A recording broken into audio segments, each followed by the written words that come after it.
Assalamualaikum warahmatullahi wabarakatuh.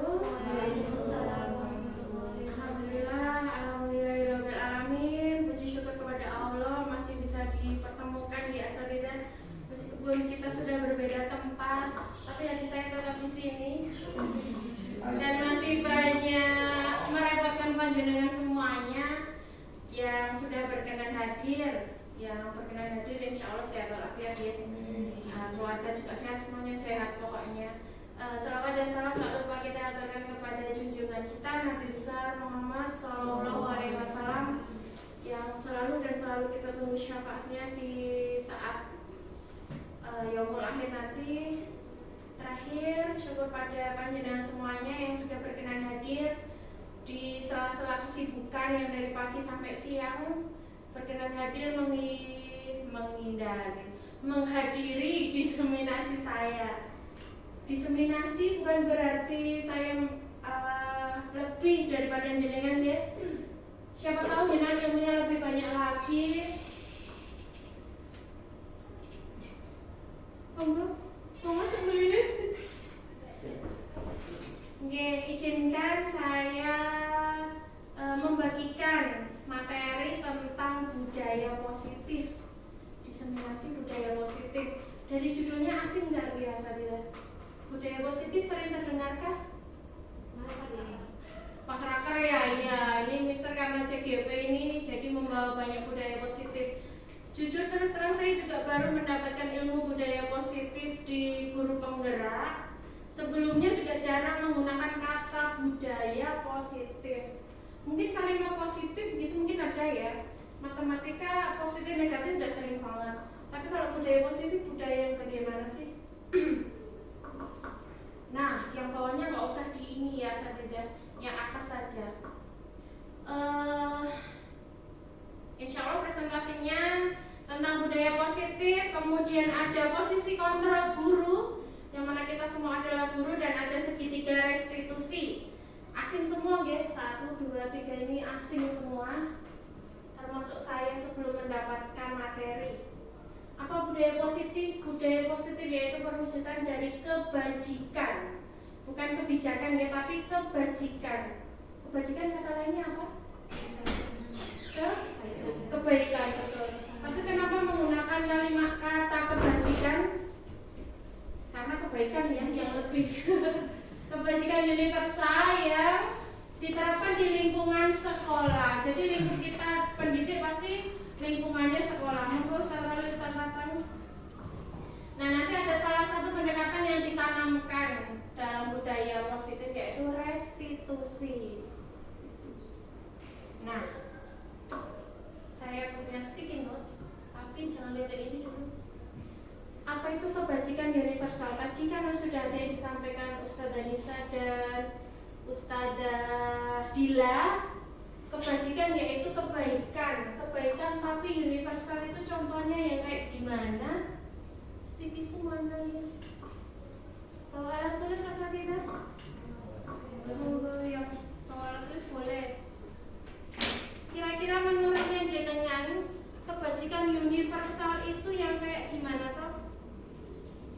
Bisa dituliskan. Oke, ini bukan pengertiannya nggih, maksudnya langsung lingkupnya. Kebaikan yang dikenal secara umum itu kebaikan yang apa contohnya? Sepengetahuan jenengan aja.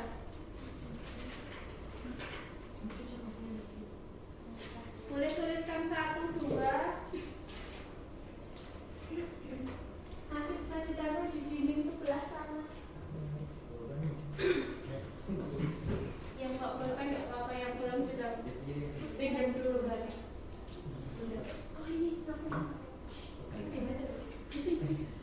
kebajikan universal ya. Bisa ditambah tak? Sini bisa ditambah di dinding. Pak Arif udah tahu nih kebajikan universal. Menurutnya Pak Arif apa ini? Nanti kita baca sama-sama. Bukan pengertiannya biasa, kita langsung contohnya aja. Contoh kebaikan tuh mungkin salah satunya saling menghargai, tolong menolong.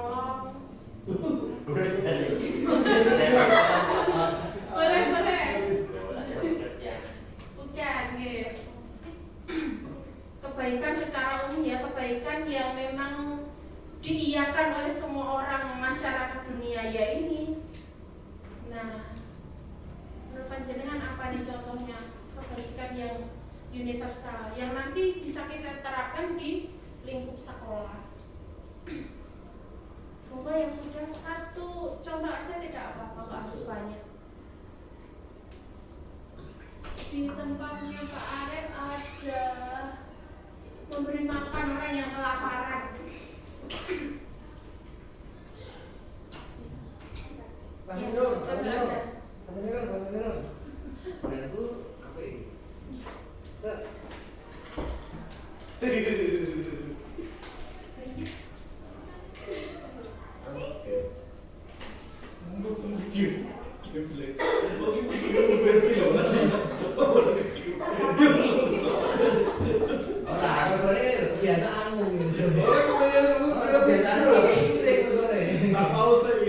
Semuanya sudah berpendapat gitu. Memberi makan orang kelaparan, termasuk kebajikan universal juga ya.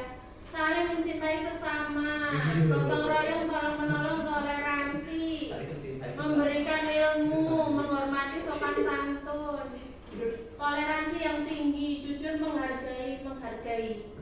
Nah, betul nggak ya sampai panjenengan?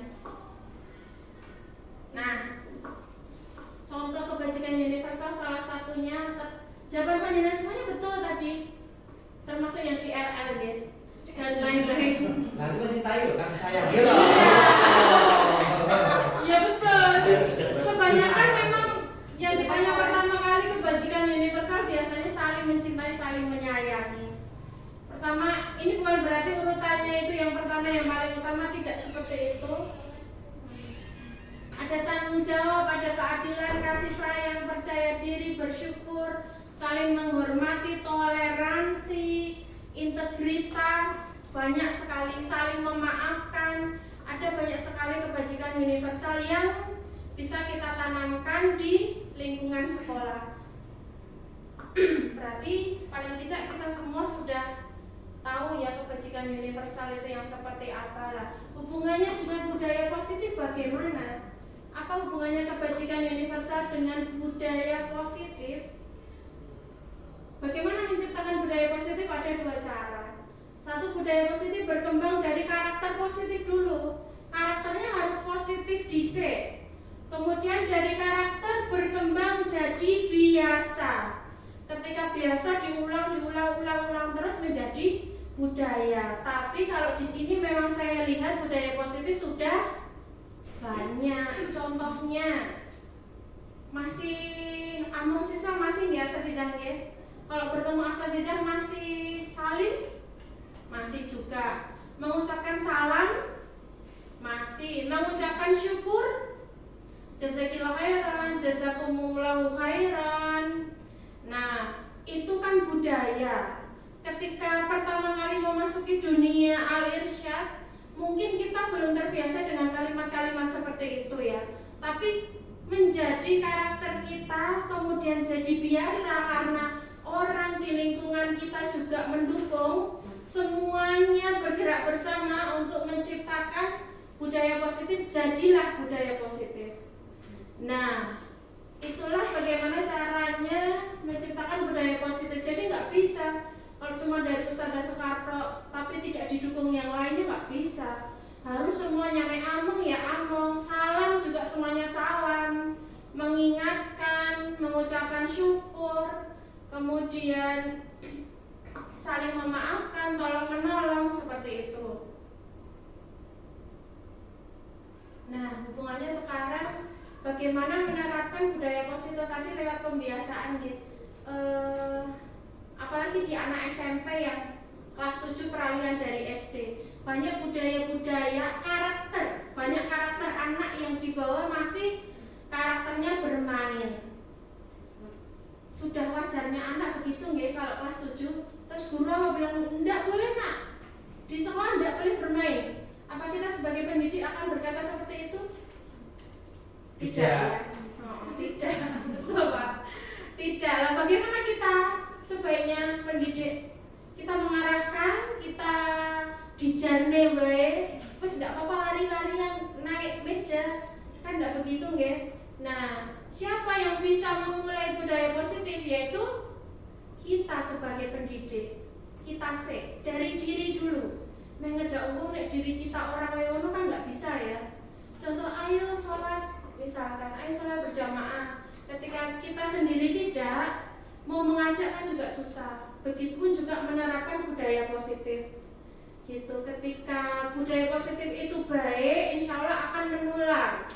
Contohnya dulu saya tidak mengenal kata jazakumullahu khairan juga tidak.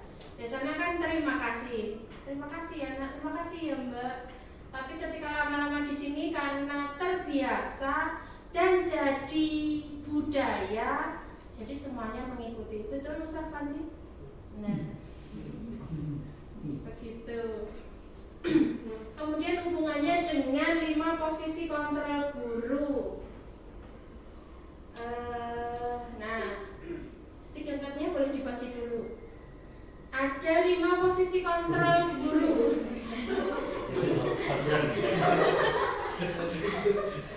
Terlalu fokus.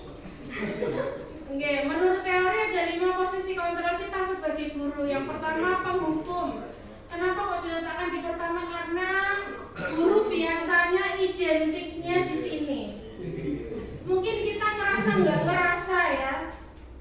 Entah sikap kita atau ucapan kita, menurutnya anak kita tuh gurunya seperti itu loh. Yang kedua, membuat rasa bersalah. Kita lebih sering membuat rasa bersalah kepada anak. Biasanya kan gitu. Kita nggak pengen nyalahkan anak kan mudah sekali ya.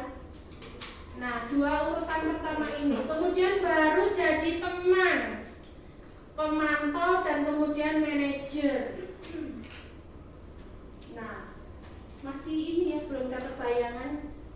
Bayangannya kayak gini ya Sabila. Nah, contoh.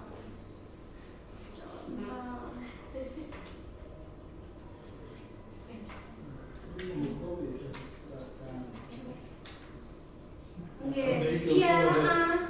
Saya nggak capek, diterapkan. Iya. Saya nggak capek.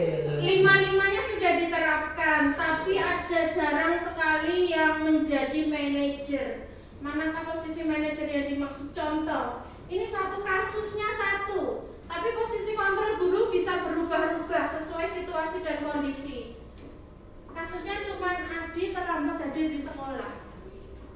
Guru yang satu dengan yang lain ketika menempatkan diri menggunakan posisi kontrol guru beda-beda. Contoh Adi. Sekarang siapa ya? Di sini yang sering terlambat. Anaknya Pak Widul namanya siapa? Robert. Aziz. Radit. Oh, Radit orang terlambat. Aziz. Misalkan Rahel ya, Rahel terlambat hadir di sekolah lah. Kalau gurunya penghukum, contohnya seorang penghukum bisa menggunakan hukuman fisik, tapi di sini tidak. Maupun verbal. Verbal itu berarti secara ucapan. Meskipun kita tidak menggunakan fisik, ucapan kita mungkin menghukum siswa. Taunya dari mana? Nah, ada indikatornya. Nah, kamu tuh nggak mengikuti aturan. Kamu mesti telat. Kamu pasti salah yang terakhir. Nah, kata-kata judgment, kita menjudge tanpa kita bertanya sih, kenapa kok terlambat nak?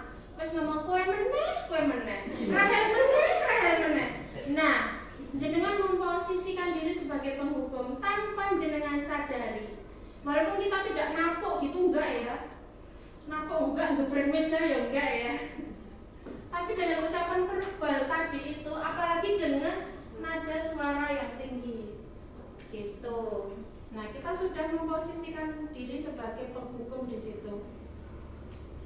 Contoh, sama-sama Rahel telat, tapi kalau posisinya sebagai pembuat rasa bersalah, bedanya yang dia mau rada galak, kok gue terus Rahel meneh. Nah, di sini suaranya rada lembut sidik daripada yang penghukum tadi. Nah, contohnya bisa jadi, Ustazah kecewa loh sama kamu loh. Kamu kok kemarin udah telat, ini telat lagi. Nah, murid kalau sadar timbul rasa bersalah. Nek sadar. Kemudian, nah, gimana kalau orang tuamu tahu misalkan dia berbuat salah? Kita sudah di posisi ini murid memiliki penilaian diri yang buruk tentang mereka karena kita memojokkan. Kita sudah bilang, saya kecewa loh sama kamu. Nah, bagi murid yang cilik aten itu kan ini banget ya. Lah, guruku kok gini? Oh, aku ternyata sudah berbuat salah banget. Mungkin tanpa kita sadari, kita pernah seperti itu ya. Saya sendiri pernah, bangku pernah, membuat rasa bersalah juga pernah. Nah, kalau sebagai teman, bedanya apa? Nggak jauh beda dengan posisi membuat rasa bersalah. Kalau teman di sini, ayo toh, besok jangan telat lagi ya. Besok bangunnya lebih pagi lagi ya, jangan diulangi lagi ya. Nah, kita memposisikan diri sebagai teman. Insya Allah kita semua pasti pernah gitu ya. Saya selalu begitu. Iya. Selalu telat ya. Itu Jelas, besok jangan telat lagi. jadi teman untuk siswa-siswa. Ya udah, hari ini dok nggak apa-apa, 2 hari ini dok wes nggak apa-apa, 3 hari ini dok nggak apa-apa. Nah, itu kita memposisikan diri sebagai temannya anak-anak. Gitu. Ayo, nggak apa-apa terlambat. Ustadz aja. Iya betul kayak gitu. Bener Pak Roli. Nanti di segitiga restitusi ada kayak gitunya itu. Nggak apa-apa. Saya aja juga pernah gitu, pernah jadi murid. Nah, secara tidak langsung jadi kita pernah melaksanakan kayak gini semuanya. Nah, kalau pemantau gimana? Namanya memantau berarti kan kita melihat-lihat ya. Melihat. Nah, saat kita mengawasi kita bertanggung jawab atas perilaku orang yang kita awasi. Contohnya kayak tadi Rahel berarti ya.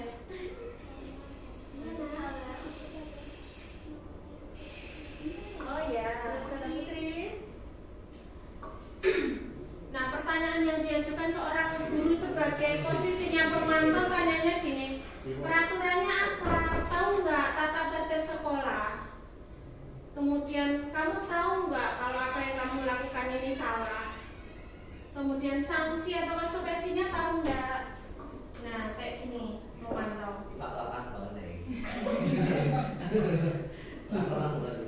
Ini yang tahu regulasi kayak gini kan nggak mungkin langsung menghukum ya. Nah, kemudian kalau pemantau ini datar, nada suaranya datar banget.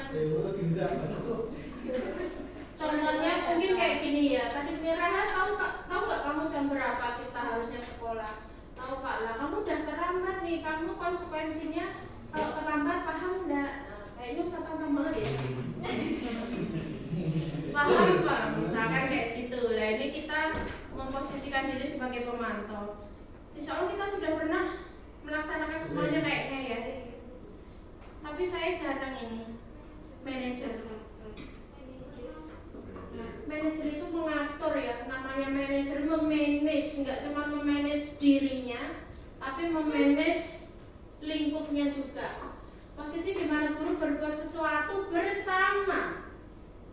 Jadi berbuat sesuatu bersama dengan murid, mempersilahkan murid mempertanggungjawabkan perilakunya, mendukung juga agar menemukan solusi atas permasalahannya sendiri.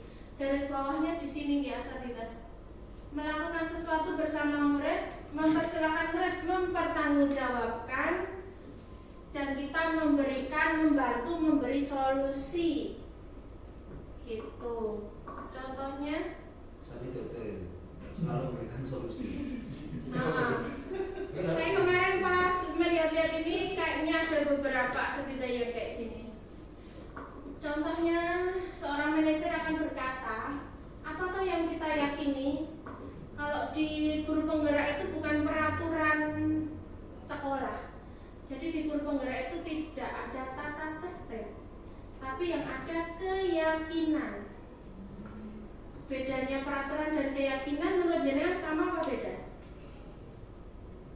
Peraturan, keyakinan. Beda. Beda.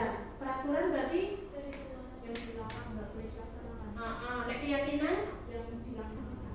positif negatif ya. Nek Pak Arli apa menurut Pak Arli? Saya kalau bahasanya itu dengan guru bahasa Indonesia terlalu jauh. Yakin dengan Bahasanya terlalu jauh. Pembahasannya lebih enak didengar peraturan apa keyakinan? Tapi keyakinan nggak familiar ya memang ya. Memang yang itu tadi budaya positifnya ya kita bangun dulu. Kita bangun nggak bisa gerak sendiri-sendiri, harus bersama. Keyakinan kelas itu bedanya dengan peraturan. Peraturan itu didapat dari salah satu pihak. Mauku A, tapi maunya B tidak didengar. Maunya sekolah, maunya guru kayak gini, murid menerima.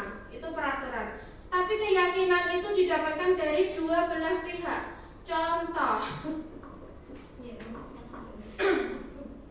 contoh keyakinan kelas. Kalau yang tak buat di sana, kalau yang saya buat keyakinan kelas itu saya buat bersama anak-anak ya. Ini lebih karena ke guru mapel ya. Kayak peraturan sekolah mungkin nanti ke manajemen sekolah. Ketika kita menjadi guru mapel pasti kan kita punya regulasi mapel sendiri-sendiri. Apa setahun ini kita mau ngapa? Kita kesepakatannya mau apa? Oh biasanya keyakinan itu sebutannya kesepakatan. Kesepakatan sama saja. Contohnya ketika datang tepat waktu. Datang tepat waktu itu berarti kalau KBM jam 8 ya kita mulai jam 8 anak harus sudah siap. Tapi bagaimana menggiring anak agar memunculkan kalimat tepat waktu? Nah, kita bisa menanyakan kalau jamnya misalnya jamnya puisi mulai dari jam berapa nak? Jam 8. Kalau anak-anak belum siap ketika puisi datang, perasaannya puisi gimana ya? Gitu. Kamu kira-kira nek puisi sedih, kecewa, kamu gimana? Gitu. Berarti biar puisi nggak kecewa, berarti gimana? Harus gimana?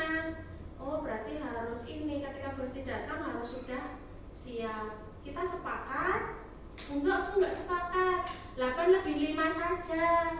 Nanti kan ada pergantian jam, Bu. Nanti ada bukunya dimasukkan kamar mandi Ya, berarti kita sepakati lebih 5 menit. Nah, itu namanya keyakinan, kesepakatan. Kalau peraturan, oh jam 8 pasti datang, sudah duduk. Itu peraturan. Nek keyakinan itu kesepakatan bersama-sama. Nah, rasa memilikinya juga beda. Kenapa? Karena pendapatnya anak dihargai. Oh, guruku ternyata juga menghargai pendapatku. Pendapatku juga didengar. Gitu. Apalagi anak-anak udah SMP ya. Anak SMP kan sudah punya pendapat sendiri. Gitu. Nah, posisi manajer seperti itu.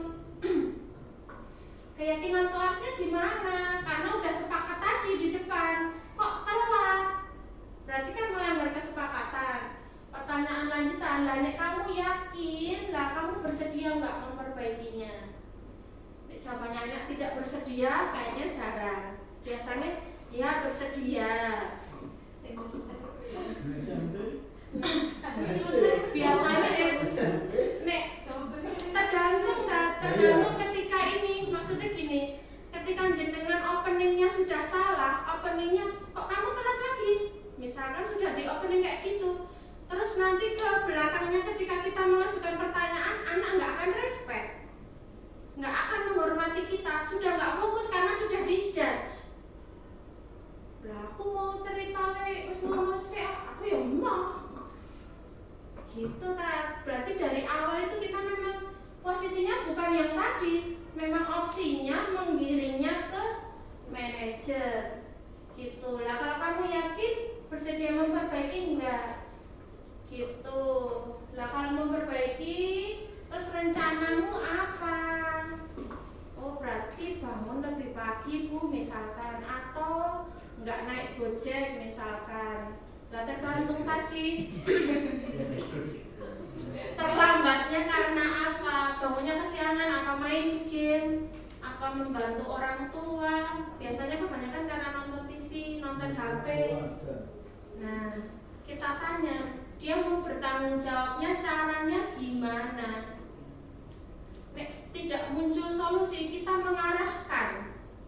Kita sebagai pendidik insya Allah sudah pernah melalui masa-masa itu ya. Gitu. Jadi kita mengarahkan gimana toh solusinya biar besok nggak terlambat. Memang membudayakan positif itu susah. Apalagi anak-anak yang sudah mempunyai karakter yang kuat. Tapi sekeras-kerasnya batu kena air bolong. Lama-lama legok-legok itulah kekuatan budaya positif. Nggak bisa dilakukan satu guru dok. Maka kesiswaan dok nggak bisa. Semuanya harus sepakat. Jadi dimulai dari pendidik dulu. Gurunya sepakat oh kayak gini nek memperlakukan siswa. Jadi nek ketemu Bu Anissa ya podo, sesuai ketemu Bu Lilis ya podo.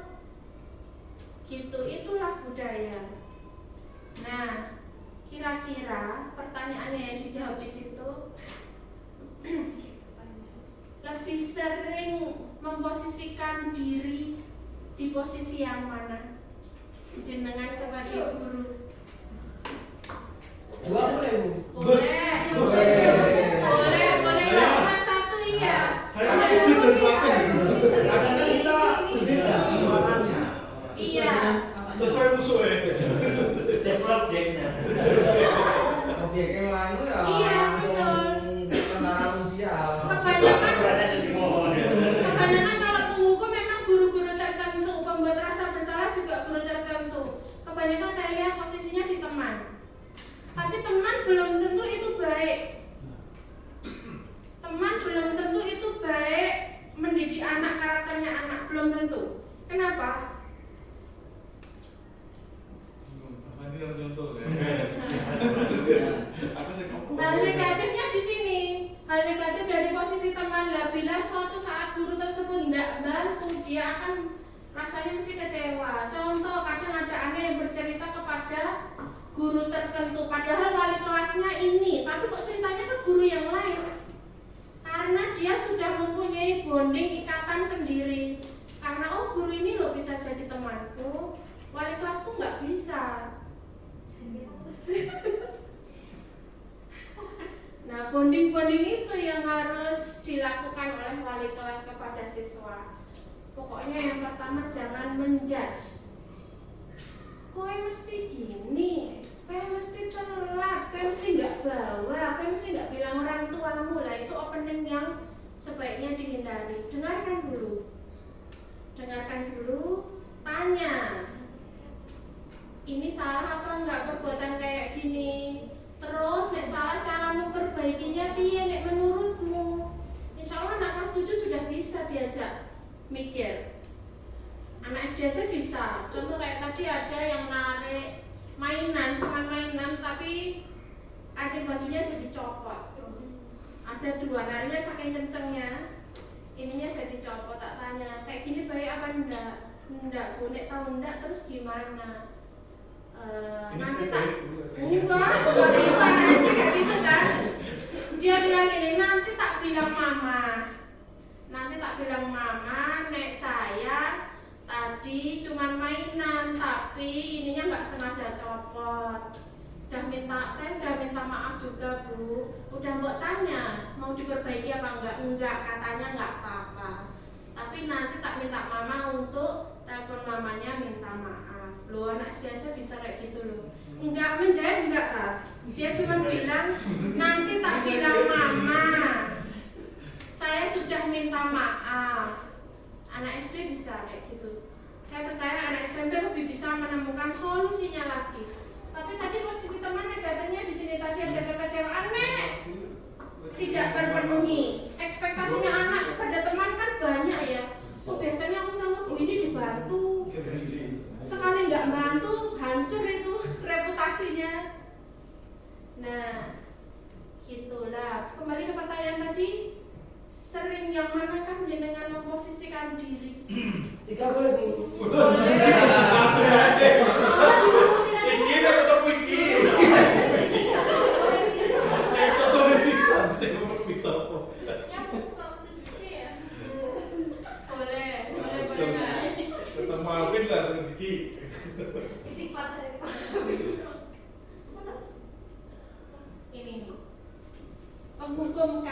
membuat rasa bersalah kah? Dia makan di mana? Basic dia. Karena kita cuma mantau aja. Mantau tadi amanahnya, tahu nggak peraturannya, tahu nggak keyakinan Kamu kelasnya? disuruh nah seorang. Cuma gitu kok tanpa kayak iya tanpa Maksudnya orang-orang jahat. enggak dia nggak tanya itu Bulan. manajer. Tapi masih ambil suara Tahu tidak jelas ya? Ya. Maksudnya Boleh boleh nggih monggo. Tenang langsung. bakal ditaruh terus. Jadi sebenarnya itu Kocok. Enggak. Jangan melihat diri, jangan lebih banyak memposisikan guru di posisi yang mana. kalau untuk cuci kayaknya mungkin ya. Masa ya, balik lagi di sini loh. Wah, nggak balik lagi. Balik kelasnya jadi teman kalau. Oke, monggo kalau sudah bisa Ini loh, diterangkan. ayam. Sumpah kayak apa? Ini siapa lagi? Tidak itu orang. Sebelah sini nanti nggak apa-apa. Boleh pilih lebih dari satu boleh.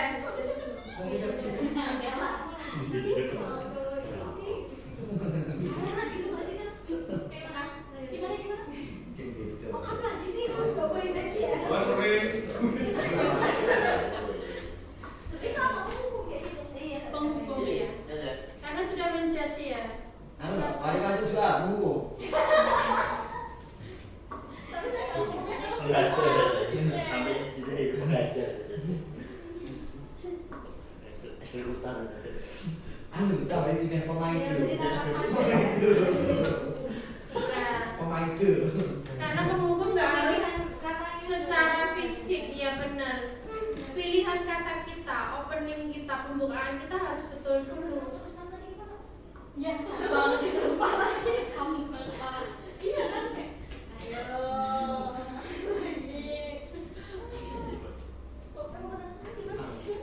Sosial. Membuat rasa bersalah. Dia merasa apa tadi ya? Ini kita membuat dia merasa bersalah. Kalimatnya biar kamu yakin bisa lah. Ya udah. Jangan coba. Beda nada. Iya benar. Oh, ini ada nadanya tadi nggih. Adanya penghukum itu kan adanya wis menjudge wis kesel kan ya. Iya, Itu kalau udah ini udah keterlaluan. Tapi kadang itu kan refleks ya. Kalau saya kata-katanya nggak gitu, adanya aja terus ada.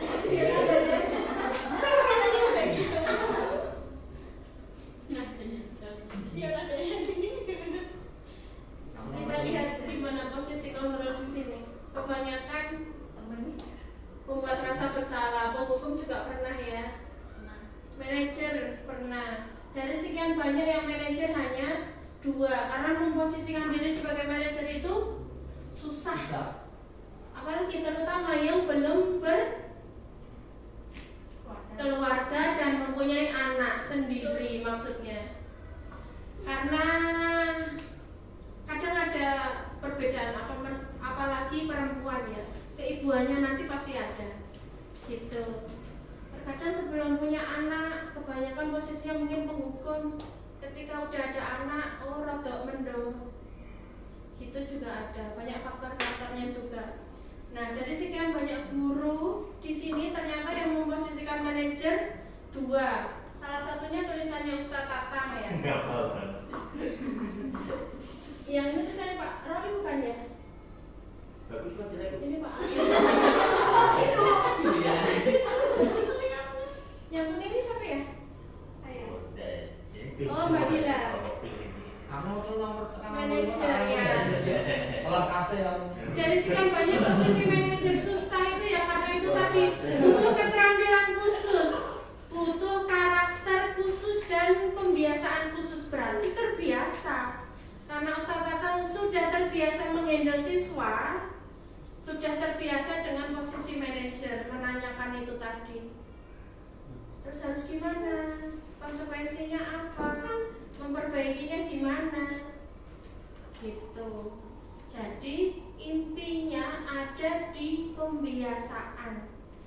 Memang namanya biasa itu kan susah ya. Apalagi contohnya kayak membiasakan anak puasa. puasa Ramadan kan memang ada step-stepnya, kan nggak bisa langsung majlek suruh puasa Ramadan, kan nggak bisa. Nah ini yang mau dibangun. Susah, oke, dicoba anaknya mental ya nggak apa-apa, besok gitu lagi gitu. Ketika dilakukan oleh bersama-sama, nek ketemu bu ini gini, pak ini gini, cek podo kabeh, insya Allah nanti anak pasti ini kok ada perubahannya.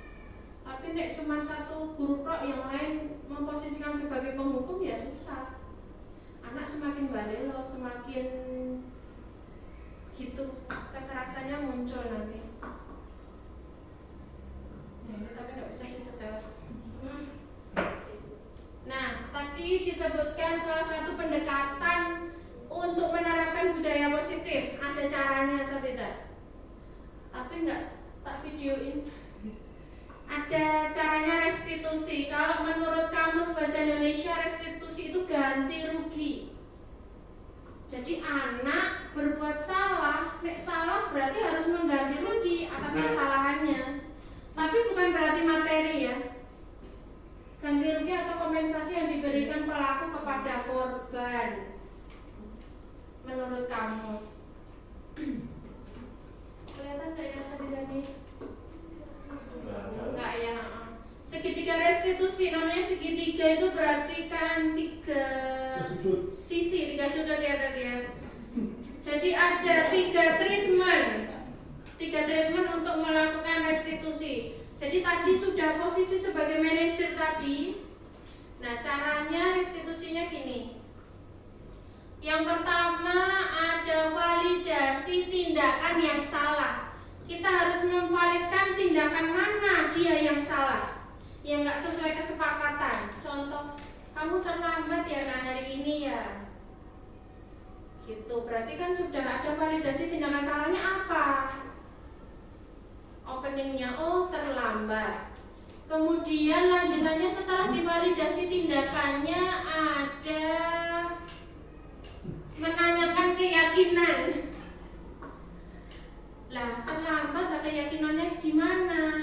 Kok kamu masuknya jam 8 lebih seperempat, padahal kita sudah sepakat jam 8 lebih 5. Keyakinannya piye? Kan kita sudah sepakat karena. Nah, nanti kan dia mikir tuh. Gitu. Kemudian yang terakhir menstabilkan identitas. Menstabilkan identitas itu tidak menjudge anak itu enggak. Tapi kita membuat dia percaya diri mau mengakui kesalahannya dan bertanggung jawab. Intinya restitusi budaya positif itu di situ. Anak salah, oh nek salah aku harus tanggung jawab. Tanggung jawabnya caranya gimana? Muncul dari dia sendiri. Kalau belum bisa memunculkan, kita beri solusi. Solusinya kan menurut kita, dia cocok apa enggak. Tapi anak SMP insya Allah pasti dia punya solusi. Anak SD aja ditanya bisa. Jadi kita tidak menjudge dia, oh kamu salah, enggak gitu. Tapi harus dari anak sendiri. Menurut kamu kayak gini gimana? Salah atau benar? Oh saya salah bu. Gitu. Jadi ada validasi tindakan yang salahnya dulu apa, terus menanyakan keyakinan, kemudian yang terakhir menstabilkan identitas. Oh, tanggung jawabmu apa? Nek sudah kayak gini. Nek tadi contohnya terlambat. Contoh lagi apa ya? Kasusnya anak SMP apa ya? Apa? Pacaran. Oh, gampang itu berarti restitusinya malahan. Tinggal kita hubungkan. Ya kan ada validasi tindakan yang salah kan kalau ditanya, oh pacaran. Keyakinannya gimana? Di SMP? Yakin dong.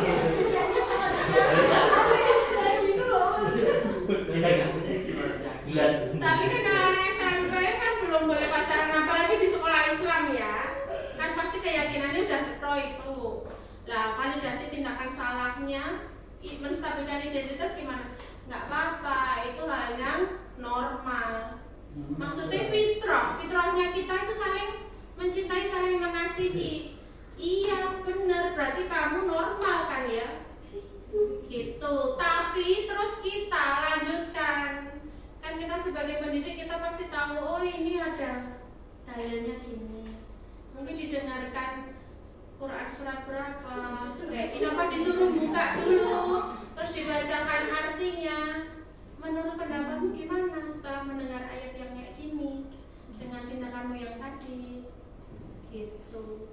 Gitu contohnya kayak tadi itu. Nah itu menurut surat An-Nisa masa diciptakan berpasang-pasangan. Iya tak, iya betul tak. Semuanya kan memang ada pasangan-pasangannya.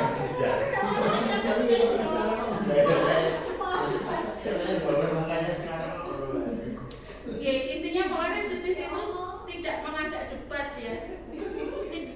Pokoknya nanti biasanya kan anak ngeyel, semakin ngeyel guru kadang semakin nadanya lebih tinggi lagi. Kontrol, kita harus mengontrol posisi kita. Gitu, intinya di situ asatidzah. Jazakumullah khairan katsira. Terima kasih. Semoga ilmu yang sedikit ini bisa bermanfaat untuk asatidzah semuanya, bermanfaat untuk saya juga, karena dengan sedikit mengenal segitiga restitusi kita lebih memposisikan diri kita. Oh anak itu ternyata punya alasan. Semua pasti punya alasan ya. Entah itu dia berkata bohong atau tidak, tapi alasan itu pasti ada. Nah tinggal kita mau mendengar apa enggak. Kadang nek wis ra gelem susah kan ya udah dicas kayak gitu, nanti dilaporkan terus kayak gitu loh. Lah terus anak bertanggung jawabnya piye? Kan tidak ada solusinya. Biasanya cuma diminta menghafalkan misalkan ayat ini 3 ayat, besok nambah lagi. Kan tidak ada pertanggungjawaban dari beliau dari anaknya, karena kita yang memberi aturan. Dia tidak merasa itu keyakinannya, bukan, itu kan aturannya sekolah. Saya enggak gitu. Makanya kesalahan itu bisa terjadi berulang-ulang. Gitu asatidzah. Mohon maaf jika ada kalimat dari saya yang kurang berkenan di hati panjenengan semuanya. Mohon maaf yang sebesar-besarnya. Wassalamualaikum warahmatullahi wabarakatuh.